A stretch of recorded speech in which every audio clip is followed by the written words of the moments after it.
This video is brought to you by Cool Green Clothing.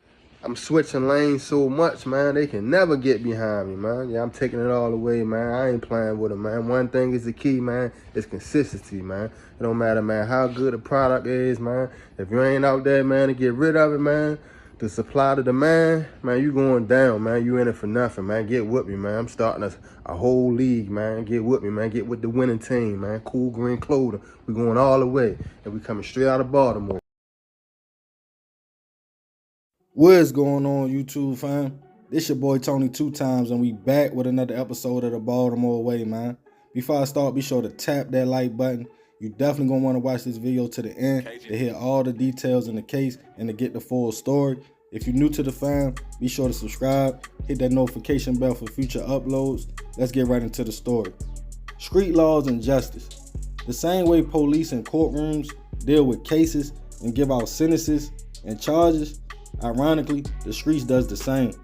We all know it's penalties for certain things in the streets, from telling on somebody, taking somebody off, making an attempt on their life, or taking the life of someone's family members or loved ones. The streets talk, and a lot of times it can be wrong information, and innocent people get hurt because of false information.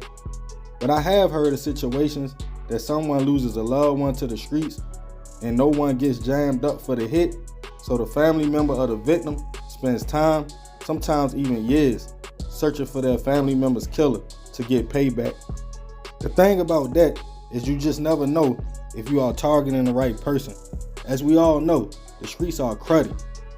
How many times have we heard stories about people that just wasn't true and it cost someone their life? But once a person's mind is set on revenge, there's no talking them down. And on this episode of the Baltimore Way, we will discuss a case of street justice that left one man gone and another with a life sentence. According to sources, on July 25th, 2020, a few people were chilling on the block and playing dice on the 300 block of South Franklintown Road. It was a regular day at the time. Tavante Briggs was also out there, nicknamed Smack. When around 12:40 p.m., a man walked up to Smack and started shooting at him. As the crowd started to run, the shooter focused in on Smack before allegedly chasing him down, continuing to shoot before fleeing the scene. Witnesses to the shooting called BPD, the Southwest District officers responded to the call. Once they arrived at the scene, they located the victim, 32-year-old Tavante, aka Smack, suffering from multiple gunshot wounds. He was rushed to a local hospital where unfortunately he did not survive the shooting. An investigation was started in which at first no one could identify the shooter. But in another part of the city, allegedly 24-year-old DeJuan McBride was in a panic, telling his mother and stepmother he had just did a hit and needed to get out of town fast before BPD closed in. He also told his people he caught Tavante slipping and felt as though he was getting payback for his uncle that was killed a little bit earlier. And DeJuan felt as though Tavante was involved in the hit. He was trying to get away before he was arrested, but it was too late.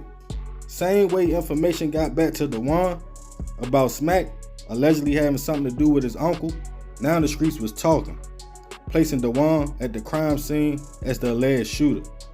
BPD quickly tracked down his family, and DeJuan, during police interviews, his mother and stepmother told police how he was panicking and told them he caught Smack slipping and finally got him.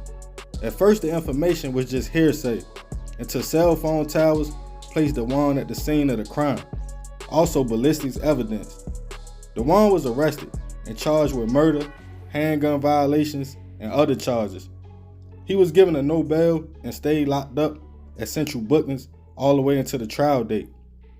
At court, witnesses were called to testify, including the crime lab tech, DeJuan's mother and stepmother, the lead detective on the case, and the first officer to arrive to the crime scene. DeJuan chose not to testify on his own behalf. During closing arguments, the prosecutor argued he was acting in revenge of his uncle's death and shot Tavante 5 times. They alleged with witness testimonies and evidence found on the scene and his girlfriend's house, the case was open and shut. Then in June 2022, Dewan was found guilty of murder, handgun violations, and more, and sentenced to life in prison. Rest in peace to Tavante. I send my prayers and condolences to the family. I'm not sure if he had anything to do with the hit on Dewan's uncle. I learned a long time ago not to believe everything the streets say. But for whatever reasons, Dewan felt as though he had to take a life for a life. But ironically, people don't realize more than likely you will be losing your life as well. Maybe not in the ground, but sitting in a cell. For the same way the streets talk for you and you listen, it's the same way the streets talking can get you life in prison. It's a double-edged sword. But hey, that's the Baltimore way. Man, crazy story, crazy situation. Like I said, we all know people that feel as though they got to get revenge or payback for a situation. You know, the streets talk, like I said, you go out on any block in America, it ain't even got to be Baltimore. And you sit around for a minute, you gonna learn who doing what, who's selling what, who did what to who got hit, who got robbed. And a lot of times it be false information, but sometimes the information be right. But when somebody mindset on getting payback for someone they loved or someone they grew up with or somebody that probably raised them, it ain't nothing nobody can do about that. You feel me? Sometimes the justice system just don't do it in certain incidents. What I mean by that, certain people don't talk. So something might happen. The neighborhood might know who did it, but ain't nobody telling police. So the shooter or the hitter, they still free, they still walking around.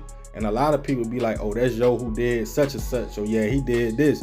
And now somebody family member hear this and they want payback, they want revenge.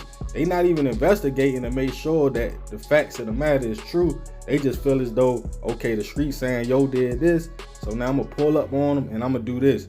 And like I said, it's a life for a life, because you take somebody out, you feel me, you take them away from their family, you feel me, now you got life in prison, you know what I mean? And I ain't sure if he did that, you feel me? I don't know if he had anything to do with his uncle being hit, but obviously this young man felt as though that was the case, and he took matters into his own hands, man. You know, like I said, street justice. You know, a lot of people stand on that, a lot of people stand on them principles, and that's all right, you feel me? You can do what you feel, but at the end of the day, you just gotta deal with the consequences of your actions, and that go both ways. But y'all already know, man. Y'all know how it be. That's another episode of the Baltimore Way. I definitely appreciate you if you made it to the end. If you feeling the content, be sure to tap that like button. Leave comments about the situation so I can respond and chop it up with y'all. It's your boy Tony 2 times. Love, fam. I'm out.